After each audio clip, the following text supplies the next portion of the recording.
Bir қызы бар үйге жаратқан Құдай 12 берекеттің есігін ашып, бәлекеттің қақпасын жауып қояды екен. Қызын төрінде сыйлаған жанұяға жаппар иеміз таудай ырыздық несібе жіберіп, еліктей қызын елемеген елді Алла тағала да ескермейді екен. Берекеттің бесігіндей болған бәйшешектей қыздарымызға деген сый құрметіміз арта түссін ағайын.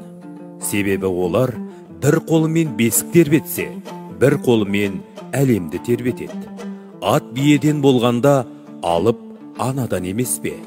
Халқы үшін тау көтерген толағайлар да алтын құрсақты анадан туды.